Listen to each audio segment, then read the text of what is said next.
Hello and welcome to today's webinar, Thinking Critically About Security. You've already been hacked, or at least you should act like it. The fifth episode in the CMMC Why Do We Do It webinar series. Today's presentation is brought to you jointly by Neosystems and CohnReznick. I'm Don Carnevale, Marketing Director at Neosystems, and I'll be the moderator for today's event. If you have any questions during the presentation, you can enter them into the Q&A area within Zoom. We will have some time at the end of the presentation to answer your questions. Also, we will make the webinar recording and presentation slides available to all registrants in the coming days.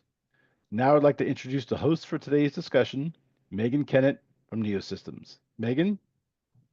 Don, thank you. And thanks to everyone who's joining us today. My name is Megan Kennett, and I'm honored to be the host of today's episode, Thinking Critically About Security. You've already been hacked, or at least you should act like it. Today's webinar is the fifth in a series that explains the relationship between cyber threats and vulnerabilities we face every day, and the safeguards in NIST 800-171 for CMMC, and more specifically, the security assessment domain, highlighting the reason that CMMC exists, and ultimately why organizations need to think critically about their cybersecurity. Please tune in for future episodes of CMMC, Why We Do It, a look at real-world cyber threats, and using NIST 800-171 to help protect you and help you piece together the rest of the puzzle.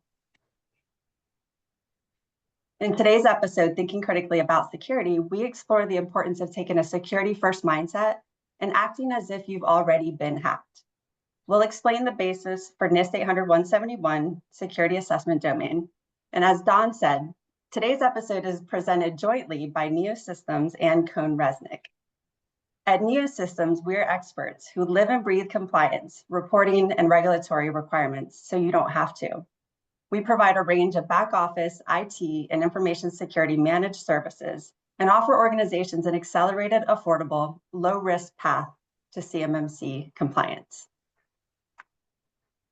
And for those of you that are not aware, CohnReznick LLP is a leading advisory, assurance, and tax firm offering industry-focused solutions to help you optimize performance, maximize value, and manage risk.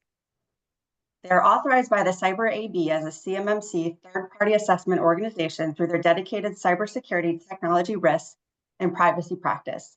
This designation allows CohnReznick to assess Department of Defense contractors seeking CMMC compliance.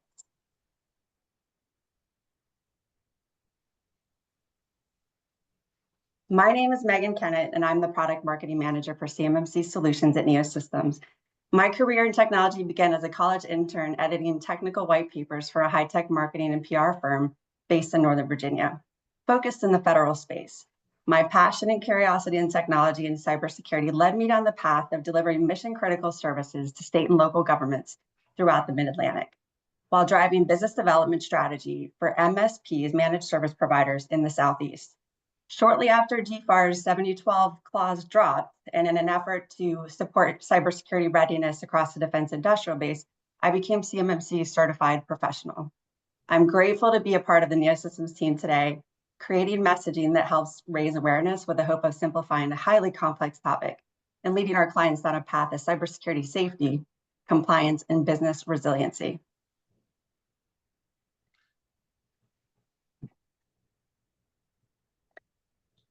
Ed? Yeah, thanks, Megan. My perspective is that of a managed service provider. So I've been, managing security operations at scale for the last 25 years or so. As a former CISO and now evangelist, I'm helping to shape IT operations so that the cybersecurity functions and the compliance-oriented thinking are embraced as core parts of the IT mission, really trying to bake those in. My interest really in this topic today is in how we take security operations beyond just checking the box and focusing on what really makes those defenses effective or ineffective, right? What are the things that we do wrong that sometimes undermines some of the money and effort we're spending? And hello, everybody. Thank you, Megan. Thank you, Ed. My name is Dariush Behboudi. I'm a director in the cybersecurity, tech risk, and privacy practice of CohnReznick.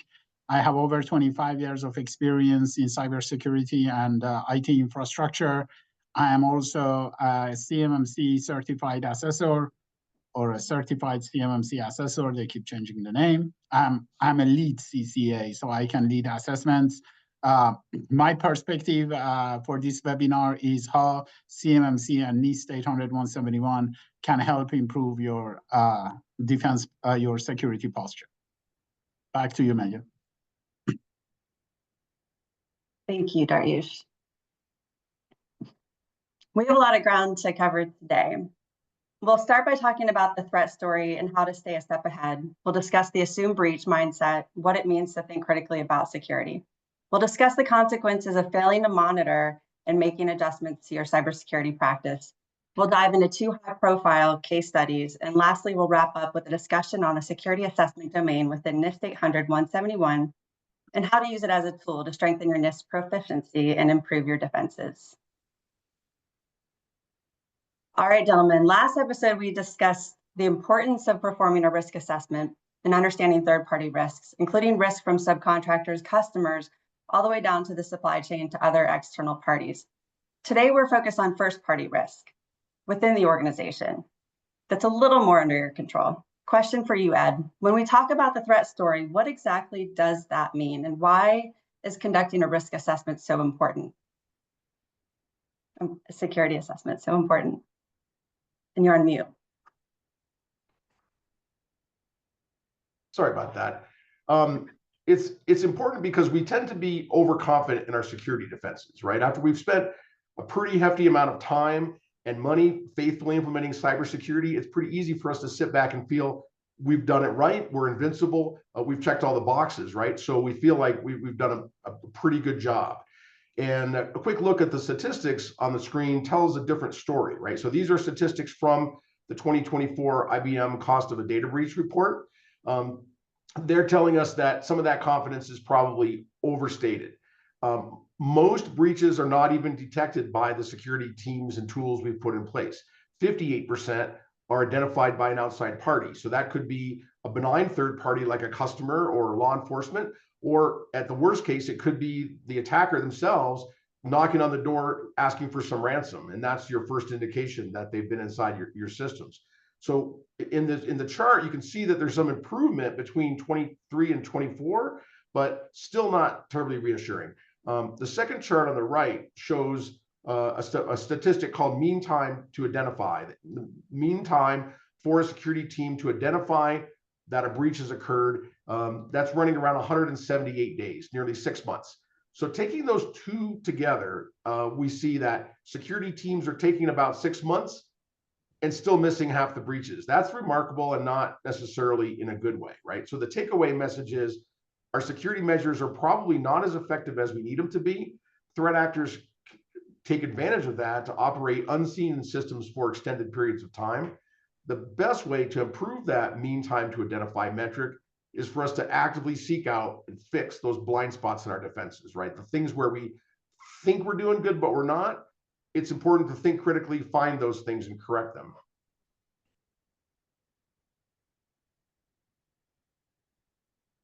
Thanks for breaking that down for us, Ed. Those are some frightening statistics. It sounds like we're all exposed and left with this false sense of security. But let's take a step back. So kicking this back to you again, Ed, what does it mean to pace an ever-evolving threat? It means that we need to think about why it is that our defenses might not be effective anymore. Maybe they were never effective, maybe they were effective at once and now they've decayed over time. There's two reasons why those defenses degrade over time. First is the threat evolves, as you mentioned, right? They have new technologies, new techniques, new tools, and they use them against us. Second is that the operational practices we may have put in place a year, 2 years, 3 years ago, they're not 100% reliable. So over time, a periodic activity that you planned might be skipped. A technical control might get bypassed in an emergency and never turned back on. Or we might not adjust the coverage of our security tools when new systems are added. So over time, these weaknesses will creep in. The other place we get a false sense of security is sometimes by relying too heavily on our automated tools. We've got endpoint protection, we've got SIM tools, managing our logs. These are great tools, but attackers know what they are and they know how they work, and they actively evade them by flying under the radar, so to speak. So that's what's behind that 178-day mean time to identify metric.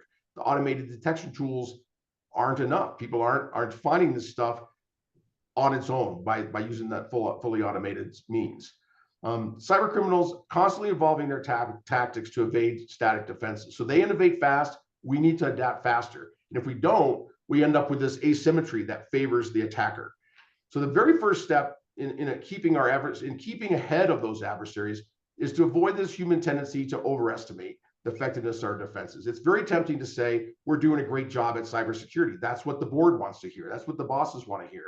But in order to truly do a good job, in order for those defenses to be truly effective, we've got to have those difficult conversations where we critically examine our own weaknesses.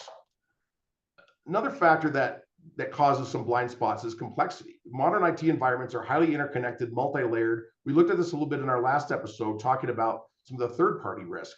The boundaries are fluid, and we have components outside of our control: cloud software, remote work, third-party integrations. All these create attack surfaces, and the tools that we may have been put in place struggle to maintain visibility across all that complexity. The key to keeping pace is to be self-critical all the time. Create some feedback loops, perform activities that are specifically designed to evaluate effectiveness. Often, the security review regime that we put in place, we orient it towards detecting when we might have fallen out of compliance, something that's going to trip us up on an audit. That's what we worry about, because it's got a time deadline, auditors coming, we're worried about that point. That's important. But it's even more important that when we do those reviews, we honestly evaluate the real world effectiveness against today's threat.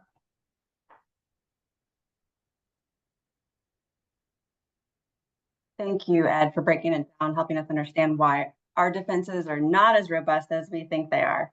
Let's shift gears a bit. We've titled this episode, "You've Already Been Hacked," or at least you should act like it, for a reason. With these sophisticated attackers constantly finding new ways to bypass defenses and stay undetected for months, organizations need to start thinking differently about their security posture. Daryush, can you walk us through the mechanisms attackers use to infiltrate and stay hidden in systems for so long, and why adopting an assume breach mindset can be a game changer for organizations? Thank you, Megan. So the first thing the hackers usually do is actually via social engineering techniques such as spear phishing, other social engineering techniques to try to obtain, some kind of credentials at the target, so that they can enter the target's environment. So they can steal somebody's identity, username, password, or they can probe the boundaries of the target, the network of the target, and if there are any weaknesses, they will exploit that weakness, and then as we say, they would break in and sit without detection, looking at the network, trying to understand what's going on, what the traffic is on the target, and where the crown jewels of the target are residing, which servers are important, which servers are not important. So advanced persistent threat is usually used by government-sponsored hacking teams, adversaries, very sophisticated. They would use various techniques, as we said, all the techniques to try to get access to the target information and data. They use lateral movement. Once they are inside your network, they just laterally move over your network until they reach, a juicy target, important target within that. They may breach it, for example, let's say on a branch location that may not have any sensitive data, but then they laterally move inside the network until they reach, the headquarters building or the data center where, sensitive data is stored. And they do surveillance, and once they have various tools available to them to actually then steal, the identity of privileged users, such as system administrators, such as, senior management, so they can get they can access even more valuable data, more sensitive data, and create havoc at the target. Great point, Dariush. Thank you. It's wild and honestly a little terrifying how methodical these bad actors can be, working their way through a system using techniques like spear phishing, privilege escalation, and lateral movement to stay hidden and maximize their impact. Taking that a step further, once an attacker is inside, are they smashing and grabbing, or is it more of a slow game of chess? So some of them are smashing and grabbing because they're after money. They don't care about the data. They usually, they usually use ransomware. They encrypt the crown jewels or sensitive data. So then they ask for ransom. Usually in cryptocurrency, so they cannot be traced, and then that's it. Others, especially the more sophisticated hackers, they're after the crown jewels because they want to use that to gain advantage, either competitive advantage, or they may want to use that as part of intelligence gathering operations and so on and so forth. Those guys usually sit in your network, sit in the target's network for a period of time, and they take their time to find the important stuff. And as we say, for example, they go, and once they find the good stuff, sometimes they even delete the data from the servers. So that's where those are the more worrisome type of hackers, those that actually live undetected in your network for long periods of time. And Ed just showed you the statistics, 6 months before they be detected.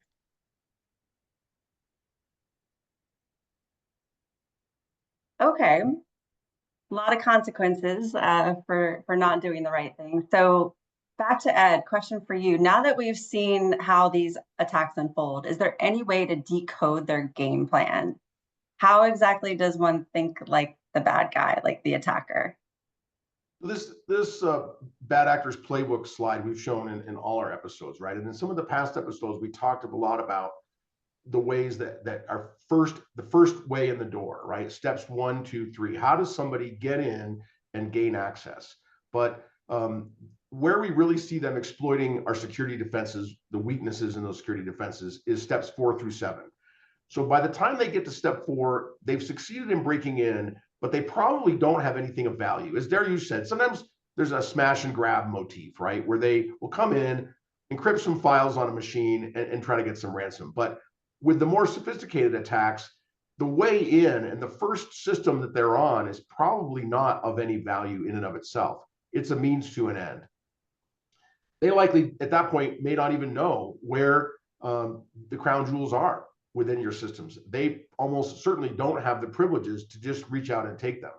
So the success or failure of their attack is going to depend on their ability to remain undetected long enough to get to step 7, where they get to the crown jewels. And they go to great lengths to avoid detection, but they can't just sit quietly and do nothing. They have to keep moving. They have to progress their attack. So they're going to establish some persistent access. So that's step 5, right? They work to get some way to get back in whenever they want. Then they've got to find the crown jewels. So they've got to poke around.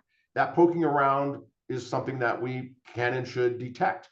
But they're going to try to do that quietly. We're going to try to see what they're doing. And then, at step 7, they've got privileges to get to the crown jewels. Detecting them at that point, I would say somewhat too late. They're already exfiltrating your data, right? There's probably already some damage that's been done. But it's still better than going undetected for 6 months, as we saw in those statistics. So when we think critically about our own security posture, a key goal should be to improve the likelihood that we're going to detect those indicators of steps 5, 6, and 7, right? We know they're going to be sneaky. We know they're going to try to evade our defenses.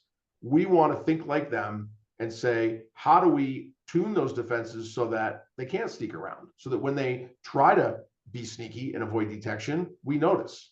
It's very important to understand the kind of tools and techniques they're going to use, and then evaluate your security team and your security tools ability to respond to those actual tools and techniques that attackers use. Awesome. Thank you so much, Ed. And now that we've gotten a refresher on the bad actors playbook and how they operate, thanks to Ed, let's dive into a real world example that brings the bad actor tactics to life.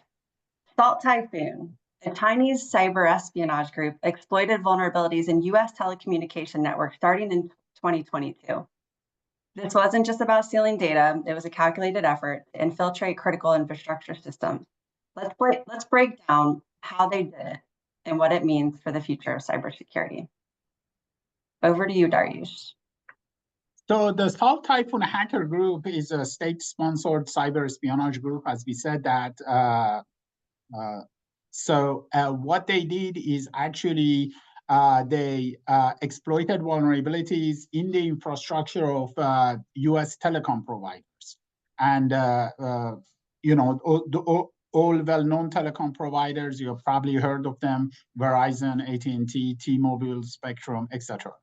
And what they extracted is actually, certain text messages, certain metadata. What metadata is: who called who sent text to whom, what phone number, etc.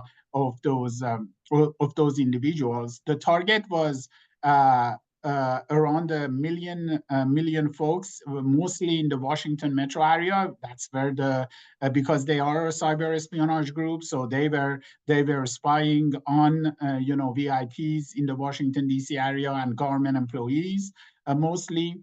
Some of the well-known names: ex-Vice President Harris's campaign was hacked.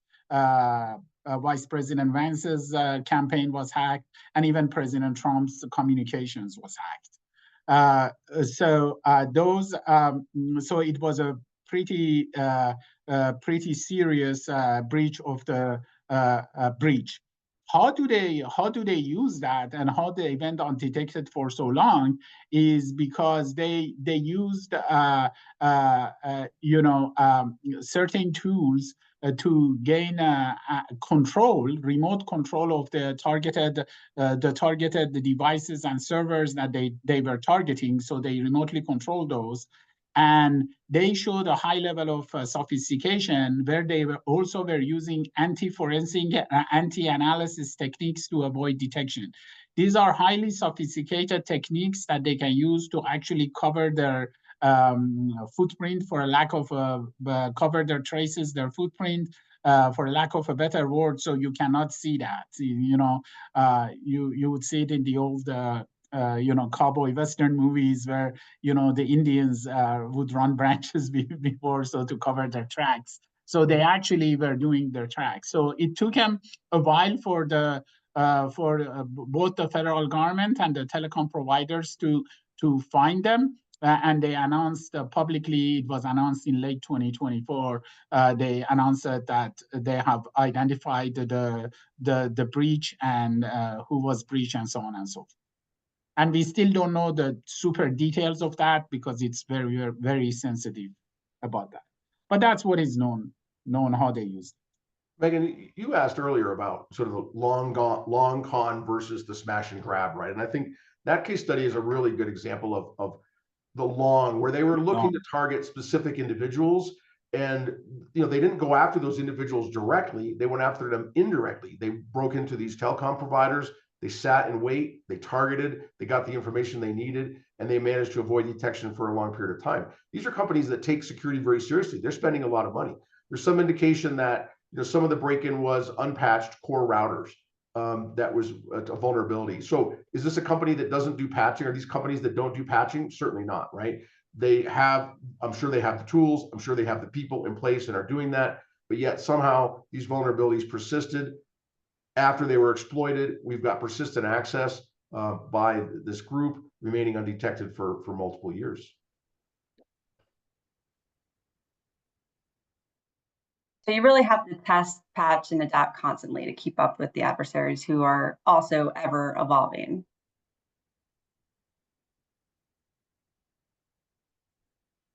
So let's talk about insider threats. And when we think about insider threats, the Snowden breach is a great example. It's a breach where a contractor with legitimate access was able to walk away with some of the country's most sensitive information. So Edward Snowden was working as a contractor for the NSA at the time, and he used his legitimate access to locate and pull highly classified documents and exfiltrate sensitive information. Then he exposed US surveillance programs and other details about global intelligence operations. And this wasn't just a cybersecurity issue anymore. It became a global conversation about privacy, trust, and national security. The Snowden case revealed a shocking security oversight. A single system administrator using basic web crawler software was able to access 1.7 million files from NSA systems from the Hawaii facility. And despite being a genius among geniuses who created backup systems and identified security bugs for the NSA, Snowden's massive data exfiltration went undetected because, even though the agency had, they took security very seriously and they had their robust external barriers and controls in place, they may not have been using the most modern, monitoring tools at the time. Unfortunately, there were some lessons learned. So, this case illustrates why NIST 800-171 security assessment requirements are foundational to protecting sensitive information. Regular security assessments can help. And then by continuously assessing your security controls against evolving threats, organizations can better identify potential vulnerabilities and how privileged users interact with their systems and data, whether those users are admins, contractors, or other trusted insiders.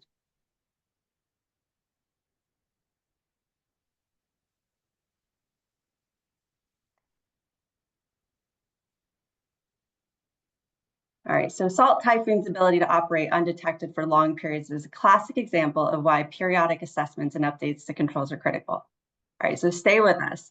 The Snowden breach was a great example of what happens when gaps in monitoring, access controls, regular security assessments may be left unaddressed. Let's talk about the flip side and staying ahead. What do we mean when we talk about a cybersecurity assessment? And what are some of the, within the domain? And what are some of the ways that organizations use security assessments and monitoring best practices to catch these kinds of issues before they turn into full-blown incidents? A cybersecurity assessment is, if it's done properly, and it's based on 800-171, it's actually an assessment of all the 110 controls that you can find in 800-171. The DoD has now called them requirements. They are no longer just controls, they are required. So you need to have the 110 requirements, and those requirements, they have 320 objectives. You can find those objectives in 171A. So it's a holistic assessment. The reason a cybersecurity assessment helps you, it just makes it, the purpose of that is the purpose of an assessment is not a check the box exercise, is to help you understand, are the controls that I have implemented, are they working as I have intended them to work? For example, if I have access review as a control, that periodically I will review access to my critical applications, critical systems, are the access reviews conducted on time? Are the access reviews conducted with the frequency that I have in my policy, and so on and so forth? And then the results of the access review, do I find people who do not have correct access, or who have too much access, and then I can get corrective actions to correct those deficiencies. Do I, for example, conduct vulnerability scans? Do I remedy vulnerabilities based on their security risk? Are they critical vulnerabilities, high vulnerabilities?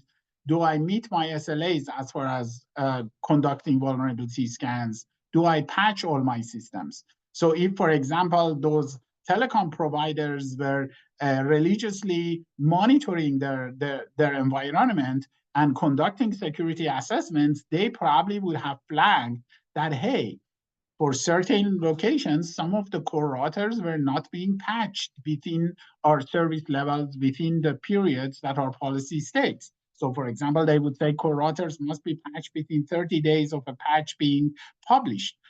Are we meeting that control? And that's the whole purpose of a security assessment, is to make sure that all your controls are working as they are intended to do.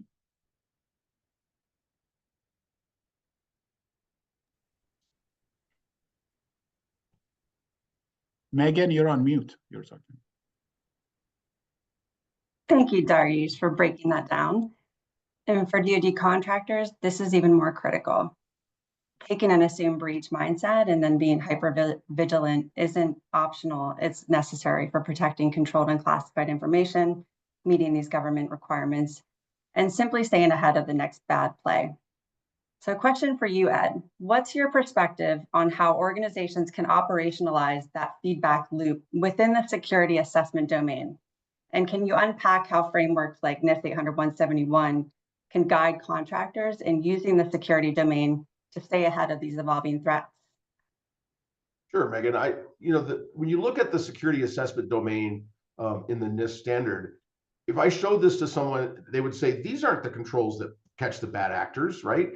And they're not. That's true. These are the controls that make sure that the other controls will actually catch the bad actors, right? So these are indirect controls. The standard's got 4 things in there. Periodic assessments, which is what we traditionally call the security assessment. POAMs, plan of action and milestones to correct deficiencies. Continuous monitoring and security planning, or usually the system security plan, or SSP. So those 4 controls are pretty easy boxes to check off for most people, right? They're administrative in nature. You can do them even if you've got some technical challenges going on elsewhere, but to do these well is surprisingly difficult. So I'm going to try to give a little bit of insight into what's behind these and what does it take to do them in a way that actually provides benefit beyond just checking the box. So periodic assessment, let's start with that. Typically, this is an annual event. It's intended to be more than just an annual wellness checkup, though, right? Done correctly, it's going to evaluate effectiveness, and it's going to guide us to keep our defenses up to par with current threats. So we talked earlier about how the threat evolves, and this is an opportunity to kind of catch up, right? And whether you do it once a year or more frequently, most people do it annually. Penetration testing is something that is not required by NIST 800-171, at least not the Rev 2 that we're using within the DoD. It is required in the new Rev 3 that's coming out. So recognizing that the importance of it. So it's not strictly required today for DoD contractors, but think about it, simulating threat techniques. Is that a good way to evaluate effectiveness? It certainly is, right? It's the best way we've come up with. So in doing that annual assessment, you may not have to use penetration techniques, but certainly a good idea. POAM is another one that I think often misunderstood. It gets treated like an implementation phase checklist, and it is, right? We need to make sure that we've implemented all the controls, and when those controls are all implemented, the POAM is empty, right? We want it to be 0 when we bring the auditor in, ideally. But that's not all the POAM is about, and that's why it exists as a requirement in 800-171. It doesn't say make your POAM 0. It plays a very crucial operational phase role as well, and it's required for the full system lifecycle. So even after you've implemented your system and you've gotten it fully compliant, maybe past the CMMC assessment, there's still going to be deficiencies identified that need to be corrected. This is something that happens naturally in operations, and the POAM is the place to manage those. The next one is continuous monitoring. Also often misunderstood what the intent is here, right? It tends to be equated with real-time log analysis that our SIM tools are doing. We pump in the logs, we make alerts, and we say, hey, we're monitoring continuously. It runs 24/7. That's part of the continuous monitoring picture, but there's more to it. It needs to evaluate all the security controls, not just the logs and the data that's in the logs, but all the other controls that you've implemented in your entire security program, technical, administrative, everything. Some of the examples Dariush mentioned earlier. So to fully meet the intent of that, you can refer to the NIST standard 800-137. It states an objective, and I'll just give a quick quote. It says, an organization's overall security architecture and accompanying security program are monitored to ensure that organization-wide operations remain within an acceptable level of risk, despite any changes that occur. There's quite a bit there, really. A SIM tool alone can't do that. A SIM tool can't help me decide if I have an acceptable level of risk. It can't keep track of changes that might occur. In fact, one of the risks with SIM tools is that they don't keep track of changes, and so they don't have all the logs that they need. An annual review alone cannot accomplish this. So what it takes is a combination of real-time, daily, weekly, monthly, quarterly, annual, all kinds of different frequencies of things happening where I'm doing this evaluation on a continuous basis to make sure that my decision-making about security is risk-based, that I understand what's going on in my operations all the time. Last one is SSP. That's something that we tend to focus on as a pre-operational phase, right? It's a plan. It's something we want to have in place when we're building the system. Once the system's operational, it plays a very critical role in documenting system changes. The environment, interactions with other systems, all these things change during operations. And one of the reasons our security degrades over time is those changes. So tracking them and keeping our system of security on par with those changes is something the SSP can help us with if we use it right. It's not a static document. It should evolve as the system's used.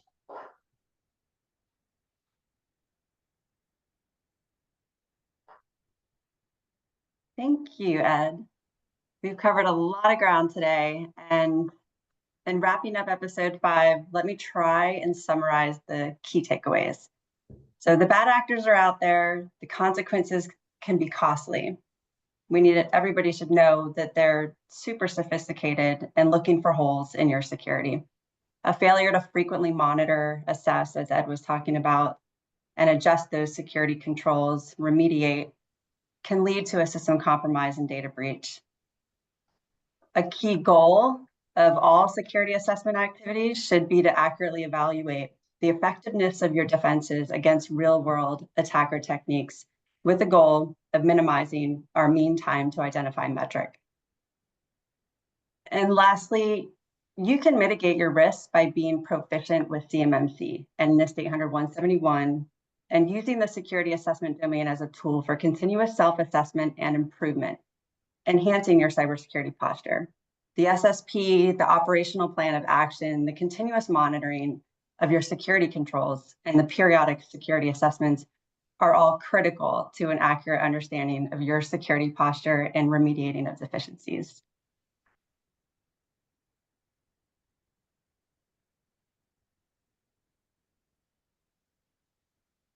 Over to you, Don. Thank you, Megan, and thanks Dariush and Ed as well.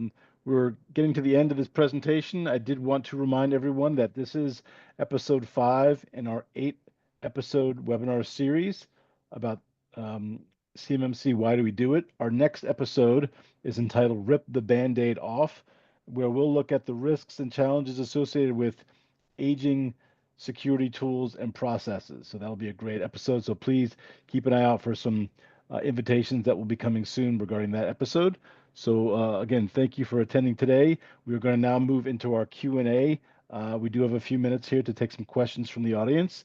So if you have a question for any of the speakers on what you saw here today, please enter those into the Q&A area here within the Zoom window, and we'll take a few of those in the time remaining.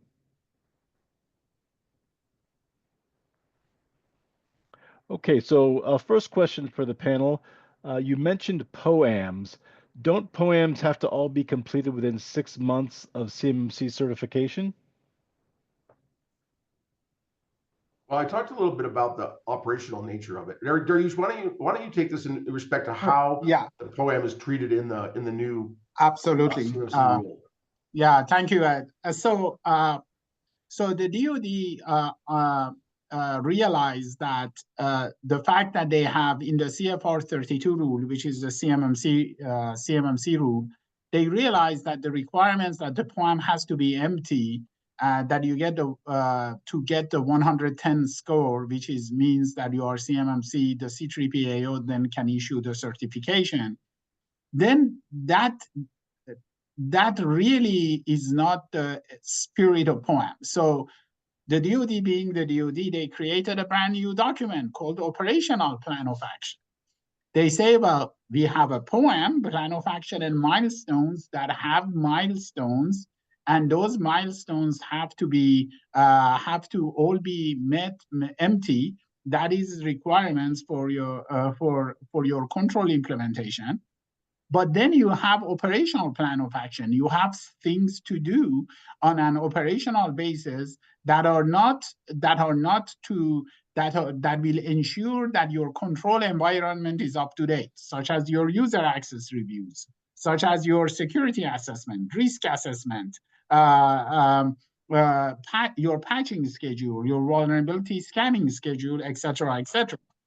They want you to put all of those actions that you're doing on a periodic basis into an operational plan of action and maintain your operational plan of action, religiously, so that it tells the security team that these are, the other actions that you need to take on just to maintain, as Ed was saying, to maintain your security posture current and to prevent degradation of security posture over time. I think there's been this focus in the community around, let's get our SPURS score to 110, right? Let's get all these things implemented so that we can submit a 110 SPURS score, and so that now we can go get a CMMC assessment. That's admirable. And it's a requirement. We all have to do it. But if you have a SPURS score of 110 and then you let your security sit, it drops to 100 and some lower number the next day, right? If you're not maintaining your POEM, you're not doing continuous monitoring, all the things we've talked about here, not only does your compliance score drop, your effectiveness against the threat drops. So even though CMMC assessment is a once in a while thing, right? It's not continuous. That's not the objective, is to pass that, right? That's one objective, but you've got to demonstrate that ongoing operational control. POEM is one way to do that. Yeah, and just to add to that, yeah, the requirement is you have to complete and implement all of those POEM items within that time frame in order to receive your certification. So I just wanted to be clear on that. You have to implement the POEMs related to implementation of controls, but you can have other kinds of POEMs, the operational kind Dariush mentioned, which are deficiencies in my system that are not associated with the implementation of a control. There's all kinds of reasons why deficiencies pop up and need to get corrected. Again, it's a natural part of operations. It's expected. And frankly, a CMMC assessor is going to expect to see that, right? If you show a POEM that has 0 items on it, then in theory, they should fail you, right? It should have 0 items related to implementation of controls, yes. But if it has 0 operational issues, it's probably because you're not monitoring, you're not detecting, you're not entering those things on the POEM. All right, another question came in. Are you saying we should do security assessment more than once a year? That is part of your risk assessment, which was a subject of a previous episode of this series, Don. Based on your risk assessment, you define how often you would carry your security assessments. So if you are operating in a risky environment, you have lots of super critical data, super sensitive data that you are protecting. So you may want to conduct your security assessments on a more frequent basis. If you only have like basic CUI, the old FOUO classification, which is not very critical and stuff like that, you may want to do it less frequently. Dariush, that's a really great point. And I think most people do it annually because that's the popular thing to do. And, and a fair question to it from an assessor would be, why do you do it once a year? How did you decide on that? And if your answer is, well, that's what everybody does, that's not demonstrating appropriate risk-based thinking. Okay, next question. Does CMMC require that we monitor insider threats like you talked about in the case studies? So technically, don't know, but there is in awareness and training a control that says you need to train your employees for being aware and recognize indicators of insider threat. So, so definitely they take insider threat seriously, and they want you to. So, if you train your employees, so that's one of the things that NIST has not said explicitly. So that means you should be monitoring for insider threat too, because otherwise, why am I requiring you to provide extensive training on recognizing the indicators of insider? And risk assessment we talked about in our previous episode says you got to assess whether or not that's a risk. So if you've assessed risk and you've determined you don't have any insider threat, then no. But I don't think any of us would probably come to that conclusion in an honest way, right? I think any of us who look at risk and the threats that are out there are going to evaluate that we have to worry about insider threat. And then that risk assessment is going to inform the design of our security controls. But we did review, just to answer that question, the monitoring is a requirement of CMMC. The security assessments are a requirement of CMMC. The risk assessment is a requirement of CMMC. Screening personnel is a requirement of CMMC. All of those requirements are what boosts your security posture. And that's that's the message here is, you know, CMMC as a whole, the NIST 800-171 is going to help you be stronger and able to respond and doing the right things to look for, you know, to prevent these kinds of attacks from happening, really. Hopefully that helps. Don, if I may, I see a question from the audience I'd like to pluck out. Certainly. And it's a really good question. It says, how does a small business have an effective security posture without going bankrupt, hiring personnel and implementing all the tools to be compliant? So we've talked about a lot of things here today.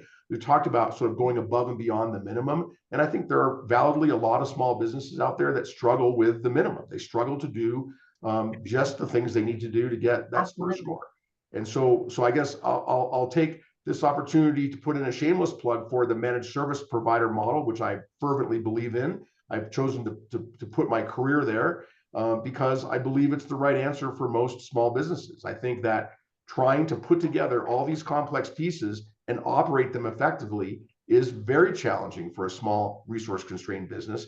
And so I think it's important to go to basically go to a managed service provider that collects those small businesses together and solves these problems on a mass scale. And I think that's where the cost effectiveness is.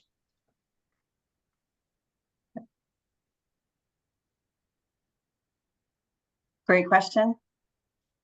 There is one additional question here that I want to get to before we sign off. I'll put this out to all the members of the panel. Is the operational plan of action also uploaded to SPURS?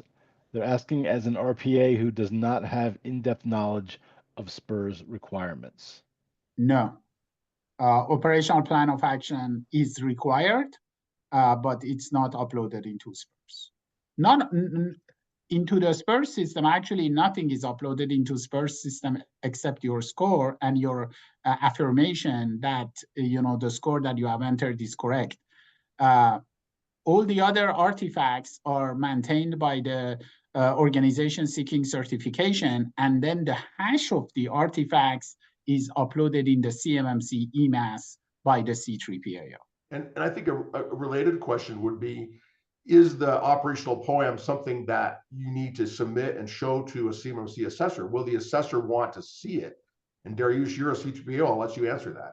Yes, it is. It is. An operational plan of action has been explicitly mentioned in CFR 32. So it is now one of the artifacts that we want to see because the POAM is empty. And then therefore, but we want to see how you are going to monitor, as Megan was saying, how you are going to monitor your control environment. And one of those things is the operational plan of action. And that's an interesting, it's an interesting nuance here because I think people have this impression that they want to show that everything's perfect to the assessor. So the idea of showing the assessor a poem, which by definition is things that are not perfect and need to be corrected, is a scary prospect. It seems counterintuitive. Why do I want to show the assessor that my security is not 100%? And the answer is, if you don't have that, if you're not tracking those deficiencies, if you don't have any, there could be two reasons. One, you're magically perfect. Two, you're not paying attention. And the assessor it's hard to tell the difference as an assessor, right? So I think there's benefit of showing those small imperfections in your security, those operational items, because it demonstrates to the assessor that you're, first of all, doing what's required, and second of all, that you have an honest assessment of the weaknesses of your system. It's never perfect. Absolutely. You cannot have an empty plan of action. So for example, let's say the assessor coming in the middle of February, you per your policy, you conduct a vulnerability scan the first week of every month. And then, so you're gonna find certain vulnerabilities, but then your SLA is for critical applications. I take 1 week to remedy those applications. So when the assessor is coming in, that remediation of those vulnerabilities, those critical vulnerabilities and other vulnerabilities is in your operational plan of action. And then you explain to the assessor, hey, I am still within my SLA. I have 1 week to do it, and I have to finish doing it by next Friday or this Friday or whatever, that SLA is.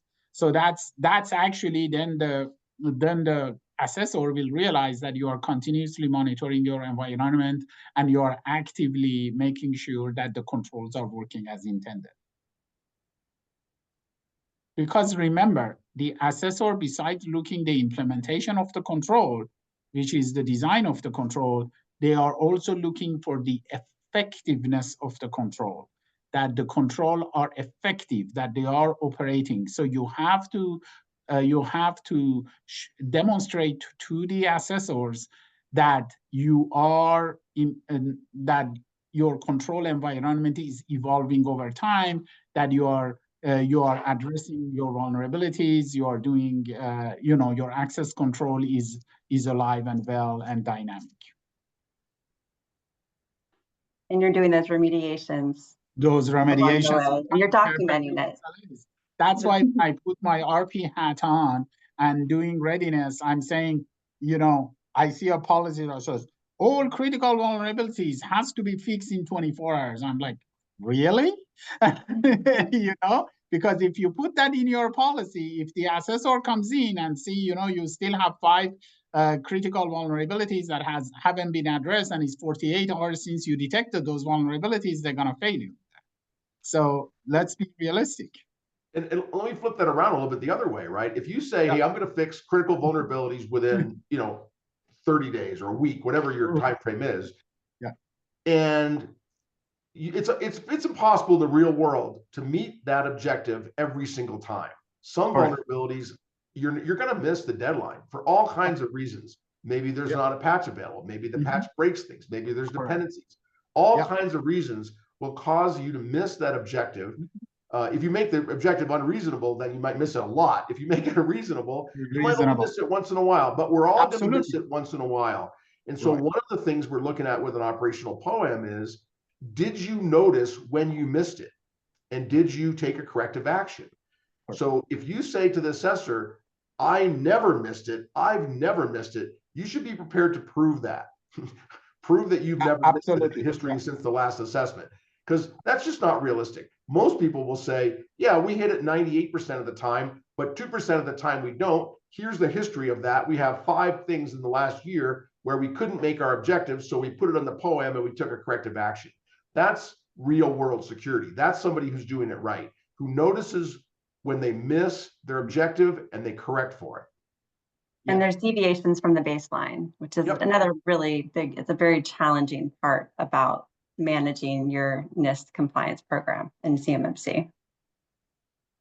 Yeah, so for example, I have patched 99% of my laptops, 1% of it I'm missing, but then I did an analysis of that 1% is because the people are on leave of absence and so on and so forth, and their laptop is not on. So we could not patch it. So as soon as those guys come back from the leave of absence, extended leave of absence, the first thing that is going to be done to their laptop is to bring their laptop up to the current patches.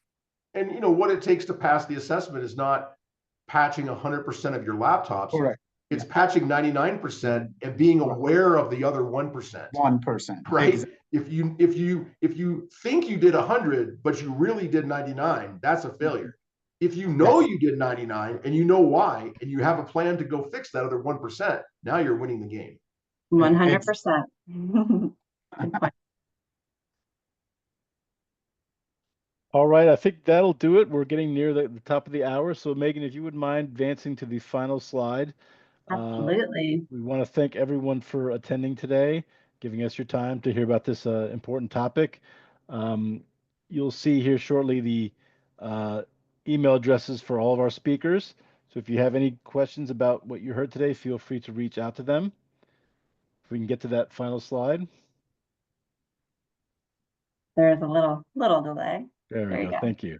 So All again, right. feel free to contact Megan, Ed, and/or Daryush with questions. As I mentioned earlier, we will be making the presentation recording and the presentation slides available to you. So keep an eye out for a communication coming from us in the next couple of days. We'll have links to be able to view both of those items. And if you have any questions in the meantime, again, feel free to reach out to us, and we're happy to address any questions you have. Until then, thank you for your time today.